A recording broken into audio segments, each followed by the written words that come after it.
залуучууд та бүхэнд би захиж хэлэх юм буюу та нарт бас хэлэх гэж байгаа гол юмны нэг зүйл нь бол лидер болноо одоо тэг баг тимийг удирдана гэдэг бол маш өөрөө өвөрмөц юм аа. Энийг эзэмших юм бол та нар бас нэгэн одоо амьдрал дээр тавьж байгаа нэг зорилтынхаа нэгэн хэсгийг бол одоо биелүүлж чадна гэсэн юм. Магадгүй амбициоз нь маш том бизнес хийх гэж байгаа. Би айгүй том компанитай бол маш их олон хүнийг удирдна, ийм их хэмжээний мөнгийг хийнэ гэж бодчихлоо та нар ямар нэгэн хэлбэрээр хүн удирдах ажиллаж чадна.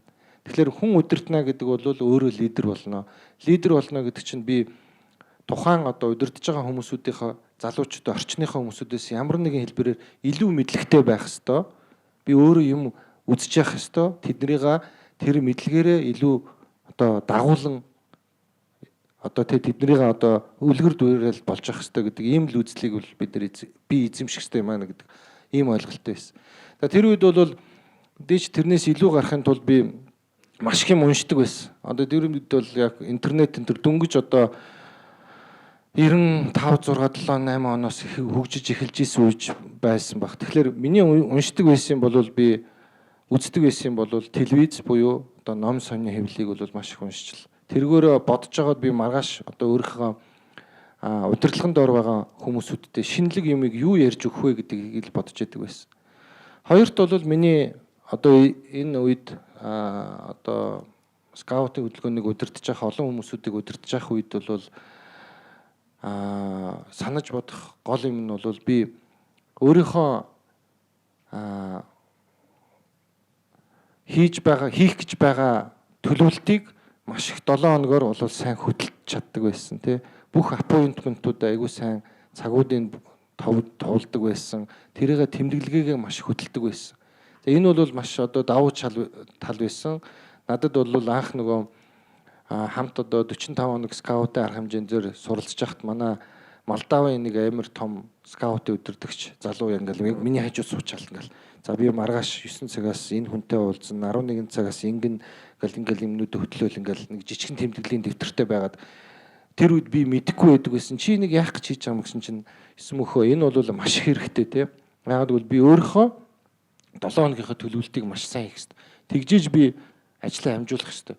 Одоо тэр үед чинь 89 онд л одоо тий хүмүүсүүд тэгж эхэлж байна гэдэг чинь одоо тэр хүн бол маш том бизнесмен Молдовын одоо айгүй том вино үйлдвэрлэдэг тийм том үйлдвэр корпорац эзэн болсон байхгүй юу. Тэгэхээр тэр хүний 89 онд хийжсэн тэр жишг бол бас нэг л жишг шүү дээ тий. Имээ сайн төлөвлөдөг байх хэрэгтэй. Аппойнтмент бүх юмнуудыг сайн төлөвлөж явах хэрэгтэй гэдэг юм бол маш их чухал байсан юм а гэж.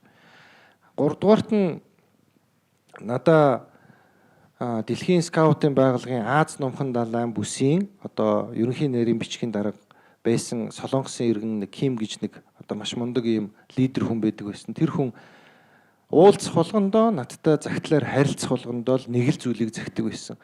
Чи ямарваа нэгэн хүнээс юм гуйгаад тэр чинь бүтцсэн байх юм бол тэр хүнд заавалчгүй загтлаар юм уу одоо бичгээр юм уу одоо магадгүй одоо орчин үеэр бол имэйлээр юм уу баярлаа гэж хэлдгийг л чи заавалчгүй сураарай. Энэ бол маш том чухал юм шүү. Хүн өөрийнхөө хүссэн юмыг бүтээчээд дараа нь хизээч баярлаа гэж хэлдэг. Тэр маань бол одоо чиний бизнесийн амжилтанд чинь ердөөсөө юу яадаг шүү. Саад болно. Чи баярлаа гэж хэлж л байх юм бол чи амжилттай болно. Чи энэгээрээ айгүйх одоо амжилт хүрнэ. Тэгээ бид нар чинь скаутын хөдөлгөөнд байхад чинь дандаа л мөнгө гуйдаг байсан. Одоо дэлхийн 150 орны скаутын байгууллага болгоны хүмүүсүүдтэй уулзахтаа л би хаана л уулзсан уу? Манайх нэг ийм юм хийх гэсэн надад манай нэг юунд нэг ийм компьютер өгөөтгөөч, нэг ийм машин өгөөтгөөч гэл тэгэл бүттгэл байсан л та. Тэгээ тэр болгонд нь би баярлаа гэж хэлж явах хэрэгтэй юм байна гэдгийг тэр хүнээс бол олж мэдж авсан, тэрийг сурсан, баярлаа гэж хэлснээрээ болж миний бүтэмж маань нөгөө нэг компьютер өгсөн байгууллагын одоо юу гэдэг нь Шведийн нэг скаутын нэг хотын нэг 20 хүүхэд тий манай Монголын нэг скаутуудад нэг 10 орн доллар цуглуулад нэг компьютер аваад өгсөн мөнгө маань би баярлаа та нарын энэ компьютерийг чинь бид нар ингэж ашиглаж байгаа шүү гэд хэлснээс болж нөгөөдөл чинь биднийг алс холын Монголд байгаа тэр хүүхдүүд байгууллагын хүмүүсүүд санаж ийна дахиж илүү туслая гэж хэлээд дахиад мөнгө явуулж авах жишээтэй байсан байхгүй.